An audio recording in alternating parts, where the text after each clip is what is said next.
ഒരു കറക്കം വന്നു. ഞാൻ ഓർത്തു എല്ലാം ബാലൻസിൻ്റെ വിഷയം കാണുമോ. അങ്ങനെ ഒരു ഹോസ്പിറ്റലിൽ സമീപിച്ച് കഴിഞ്ഞപ്പോൾ അവർ CT എടുത്തു. CT എടുത്തു കഴിഞ്ഞപ്പോൾ അവർ പറഞ്ഞു, നിങ്ങളുടെ തലയിൽ സിസ്റ്റം വളരുന്നുണ്ട്, വാലടച്ച് കഴിഞ്ഞാൽ സഡൻ ഡെത്തോ അല്ലെങ്കിൽ പക്ഷപാതോ സംഭവിക്കാം.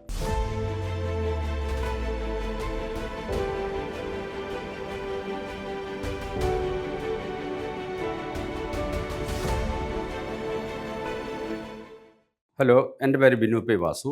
ഞാൻ കോട്ടയം ജില്ലയിലെ ഉഴൂർ പഞ്ചായത്തിൽ മോനിപ്പള്ളി വില്ലേജിൽ താമസിക്കുന്നു. എനിക്കൊരു രോഗം മുഖേന ഞാനിവിടെ വന്നൊരു സർജറിക്ക് വന്നിരുന്നു. ആ സർജറി സക്സസ്സായി നടന്നിരിക്കുകയാണ്. അതിനു മുമ്പ് എൻ്റെ ജീവചരിത്രത്തെക്കുറിച്ച് പറയാം. ഞാനൊരു മദ്യപാനിയായിരുന്നു. ഒരു പ്രവാസി, ബാച്ചിലർ ലൈഫ് ദുബായി ആയിരുന്നു. ഒരു സൗദി നേഴ്സിനെ കല്യാണം കഴിച്ചു. കുടുംബം സൗദിയിൽ താമസിച്ചു. 5 പിള്ളേരുണ്ട്. അങ്ങനെ അത് കഴിഞ്ഞ് വന്നപ്പോഴത്തേക്കും മദ്യപാനം നിർത്തി കഴിഞ്ഞപ്പോഴത്തേക്കും എനിക്ക് തലയ്ക്കൊരു ഒരു ഒരു കറക്കം വന്നു. ഞാൻ ഓർത്തു എല്ലാം ബാലൻസിൻ്റെ വിഷയം കാണുമോ. അങ്ങനെ ഒരു ഹോസ്പിറ്റലിൽ സമീപിച്ച് കഴിഞ്ഞപ്പോൾ അവർ CT എടുത്തു. CT എടുത്തു കഴിഞ്ഞപ്പോൾ അവർ പറഞ്ഞു, നിങ്ങളുടെ തലയിൽ സിസ്റ്റം വളരുന്നുണ്ട്, അത് എത്രയും പെട്ടെന്ന് നിങ്ങൾ കാരിത്താസിലോട്ട് ഐപ്പ് സാറിന് അങ്ങോട്ട് പേപ്പർ കൊടുത്തു, വരാൻ പറഞ്ഞു. സാറ് പറഞ്ഞു MR എടുക്കാൻ പറഞ്ഞു.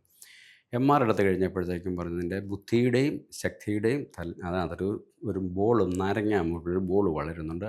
അത് തല അനക്കുമ്പോൾ മൂവ് ആകുമ്പോഴത്തേക്കും ഒരു വാൽവ് അടയ്ക്കും.